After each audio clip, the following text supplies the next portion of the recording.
আমি সংসদে বলেছিলাম না মাননীয় প্রধানমন্ত্রী, আপনি আমাকে জেলে নেন না কোথায় নেন, আমার কিছু যায় আসে না।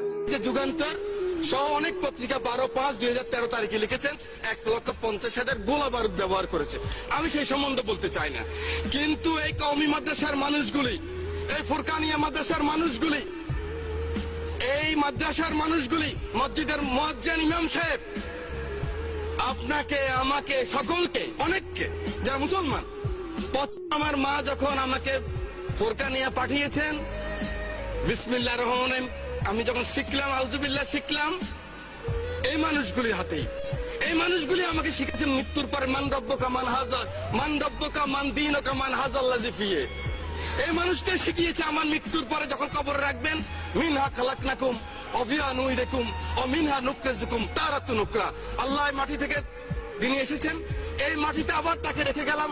সেই মানুষগুলিকে একটা জিনিস আমি দেখেছি, মাননীয় স্পিকার, এভাবে কান ধরায় এই মানুষগুলিকে যখন এই কান ধরায় পিঠের মধ্যে লাথি মেরে যখন পার করেছে, গ্রাম বাংলার লক্ষ কোটি মানুষ তখন কান্না করেছে। মাননীয় স্পিকার, এটা কিন্তু আল্লাহ সহ্য করবে না।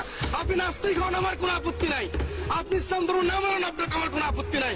আপত্তি আমার এক জায়গায়, আমার নিজের আশরাফুদ্দিন নিজামের আপত্তি এক জায়গায়। আমার কোরআন নিয়ে কথা বললে, আমার রাসূল নিয়ে কথা বললে, I am the last person. আমাকে জেলে নিবেন না কোথায় নিবেন আমার কোনো যায় আসে না। আমি কিন্তু প্রতিবাদ করবই করবো। মাননীয় স্পিকার, আমি সংসদে বলেছিলাম না মাননীয় প্রধানমন্ত্রী, আপনি আমাকে জেলে নেন না কোথায় নেন, আমার কিছু যায় আসে না। আমি কিন্তু রাসূলের পক্ষে কথা বলবো, ইসলামের পক্ষে কথা বলবো।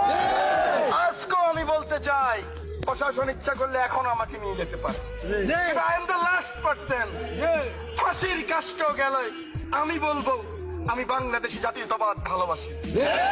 আমি বলবো আমি খালেদা জিয়াকে ভালোবাসি। আমি বলবো আমি জিয়াউর রহমানকে ভালোবাসি। আমি বলবো আমি তারেক রহমানকে ভালোবাসি। আমি বলবো আমার রামগতি কমলনগরের খেটে খাওয়া মানুষ, ছাত্র, শিক্ষক, বুদ্ধিজীবী, আলেম, ওলেমা, রিকশাওয়ালা, কৃষক, আমি ওদেরকে ভালোবাসি। ওদের জন্য কারোর সাথে, কোন প্রশাসনের সাথে, কোন রক্তচক্ষুর সাথে, কোন অটোক্রেসির সাথে আমি কোন ফয়সালা করব না। প্রিয় নেত্রী।